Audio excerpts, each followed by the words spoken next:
Welcome back, my Duelist friends. Casual Duelist here. It's another Wednesday, so I got something a little weird for you guys. I wanted to do a little bit of a loot report because I haven't done one of these in a little bit. And some of the cards I've kind of shown off, some of the cards I haven't shown off.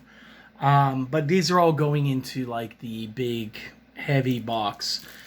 So just wanted to start it off. We got some new stuff. When I bought some boxes, I got some of these Treeborn Frog alternate arts. These are the lost arts.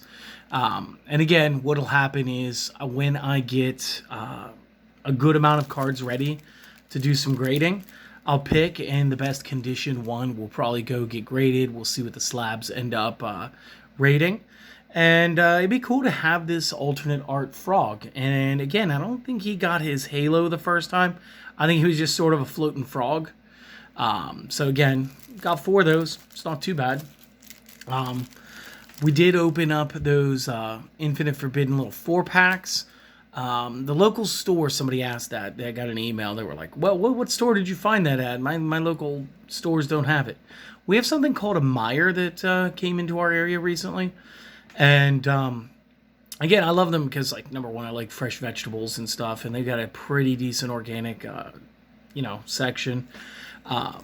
But they had some little 4-packs for the Infinite Forbidden, and it came with token character cards. So again, we got like doubles on Akiza, we got a Chaz, and this dude, I'm guessing his name is Quattro because it says Quattro and Puppet Parade in the text. And these cards can be used as anything. So these were kind of cool. I don't know. They weren't the worst thing I've ever seen. And we did get a couple good cards out of that, it seemed. We got that Dirt Burning Magic from Legendary Collection. There's actually a couple of cards in here.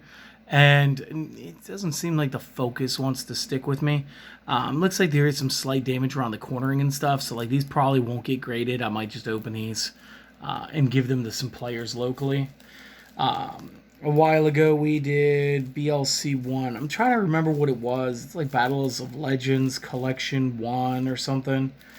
And we got a bunch of these sealed promos. I'm just trying to make sure if this whole stack is what they are. And it is. So we got some Blackluster Soldier, Soldier of Chaos, Needless Wiseman, Infernal Devicer, number 11 Big Eye, a couple of Strato Boys, Gamma CL, cool, another Wiseman, some Ab-Zero, another Gamma CL, some more Ab-Zero. Time Lord for whatever that's worth. A Dark Armed Dragon of Annihilation. Another Devicer. These aren't too bad. Again, I'll probably pick like one of these BLSs, the 7 or the 11, one of the Stratos that does the best, one of the Gamma CL that does the best, the Ab-Zero. And I'll go ahead. I'll get some of these slabbed up. This way we can go ahead and try for some graded 10s because that would be cool. While digging through some older collections and stuff, we did manage to find one of the old McDonald's promos. We got, from the second McDonald's run, we got ourselves an Aqua Dragon Fusion Monster. The shape is actually like a little bit rough. This is just something I wanted to have for myself. If you guys were big into the video games, back on PlayStation 2, there was a game called The Duelist of the Roses. And it was played similar to like a board game, and this dude would like just generate water terrain as you moved him around. So like he was a big deal for me. And I think he's actually one of the 5 dragons that make up the 5-headed dragon too, as far as like the storyline of stuff, even though he's a sea serpent. So he's kind of cool. We did find this ultimate rare Arcana Force 21, the World. So this is an ultimate rare back from Light of Destruction. So this is like Edison format era cards. And again, just really cool to see it. I was able to bag an ultra rare Judgeman from the Legendary Collection Kaiba, or LCKC. I think that was Legendary Collection Kaiba. And again, just pretty good condition. I might see about getting him slabbed up. Because again, like in the early game, like, and again, you guys have probably seen this with our Time Wizard progression format. Where we're doing like that whole series from the beginning of the game forward. Judgeman was kind of influential as soon as the starter decks hit. Him and Summon Skull have a very special relationship of going around and harassing players. So that was cool. We got a Legendary Collection Yugi Secret Rare card distro with the first ed. Went ahead and put this one in a hard case because, again, that's just cool. Second, I mean, like, it's secret rare. I don't remember any other time that this thing got to being secret rare. And I may evaluate this one for going for slab 2. We also got a couple pretty good condition, but like nowhere near perfects. LOB Fishers. And I put them both in here. And you can see, like, this one right here is an original reprint. This is a reprint from, I want to say it was right around the time period of Magician's Forces when magic cards turned to spell cards. But this isn't quite the unlimited, or the international edition reprint, because it doesn't say LOBEN-set or LOB-EN set number. So this is like the first reprint set of Legend of Blue Eyes. And this one right here, same thing. So again, it says spell LOB. So if these had said magic, these probably would have been a little cooler. But I just didn't want to play these ones. I wanted to put them away because, again, doing this format's kind of fun for me. We found the Stone Dragon from the McDonald's Promo Series 2 as well. Again, just kind of a vanilla monster. We may get a retrain of this guy soon. Konami's been doing a good job of retraining all the old cards, as you saw Sengenjin, Millennium Shield, even Cosmo Queen. They broke down previous synchros like Dark End and Light End Dragons. They turned those into effect monsters for the main board. So this is really cool. Again, just kind of got this because I wanted it. We got an original game promo from Power of Chaos Yuki. Again, the edging is a little rough on this one. This one's basically just, I wanted it. It's Windstorm of Itaqua. And it's kind of got like that prismatic secret effect to it. And I love these. And again, this is like Power Chaos 001. So like, this is back way when they had 3 games on the game. No, that was on PC. This was a misprint we got out of the Rarity Pack 2. And like, honestly, and I'm only gonna do this once, because like this guy, he's destined for a slab, because like he didn't get played, he just went straight to sleeve. It's just really, really difficult to show you what happened through the 2 cases. So if we look at the name, you can see where it was fully punched, but it didn't take all the foil for the name. So it's the G and the A and Omega. There's a little bit to the G, and there's no A. So again, he is destined for a slab, just like my nameless Stardust Dragon.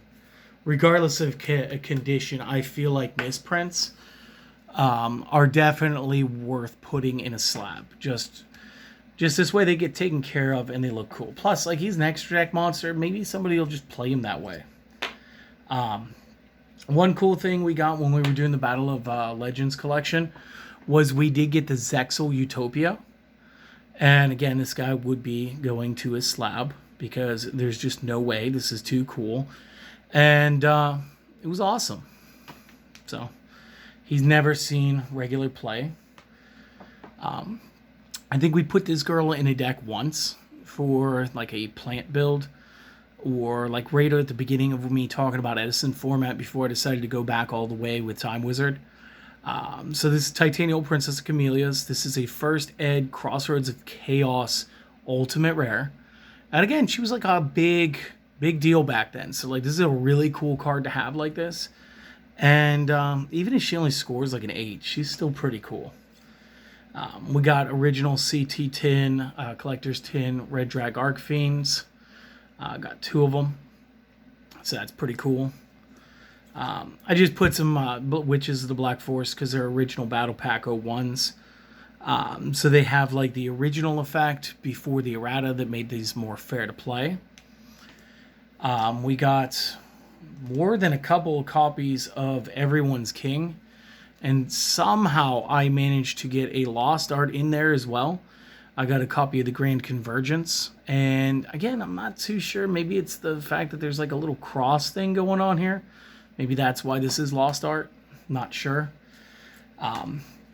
With our starter deck, what was it called? It was the 2-player starter. In the synchro portion, we did get the 1 starter deck where the names were all tipped up.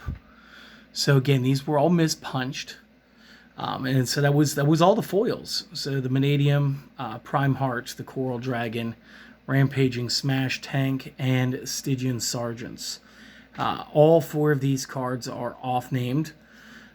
So we just went ahead, we put all 4 of them in here. These guys are going to be destined for slabs too. I thought it'd be real cool, since Konami made Gradius the video game, that we would put this pretty good conditioned Gradius from Pharaoh's Servant into a sleeve and place it in here.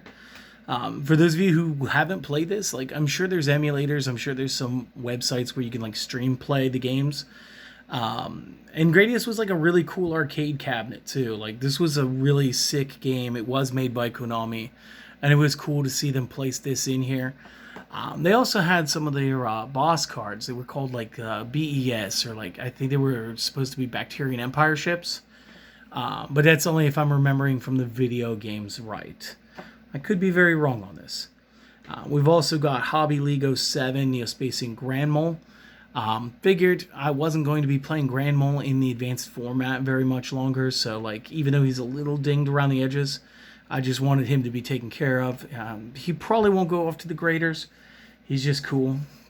And then the last but not least thing, this is just really cool, and I really wanted to show you this because, like, sometimes we have Lost Arts, and sometimes Konami does it without telling you guys. So here is a new Spell Ruler Guardian of the Throne Room. Okay? Pretty innocuous. Well, 4-star machine, light attribute, 1650 by 16. Total snooze fest. This is not something that you guys would like be like, you know what, I need to get me that card. Unless somehow you knew that this card has been altered. I'll give you guys like 5 seconds. Pause the video. Go to the comments. Tell me if you know what's been altered before I flip this. All right? You got your guess? All right. Look real close. It's not the color of the robot. It has nothing to do with the hand posture. I need you to look at his back. He's got 3 missiles, right? What colors are the tips? They're green. They used to be red, but apparently the red is too aggressive, and the red resembles real warheads. So this is an original Magic Ruler. I cannot for the life of you tell you if this is original Magic Ruler, one of the reprints, where they were doing spell cards. I know this isn't an international reprint because it's not MRL-EN013. Similar to how this one is SRL because it is Spell Ruler when they changed the entire name of the set. But besides the card being slightly darker, that happens from print run to print run.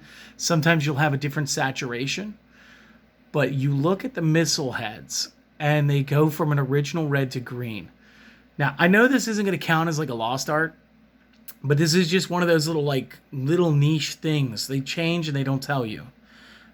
Sometimes we get things like cards changing names.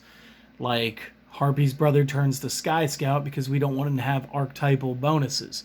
And sometimes you get a spell card that's named something kind of atrocious, like After the Genocide. And we change it to After the Struggle because we don't want kids asking what genocide means. So this is kind of cool. This is probably, again, something I won't grade because, like, again, it's going to be very hard to find one of these. It's in a very good condition to where I want it to be graded. This is more of like a storytelling piece. And this is just cool for me to have for my collection.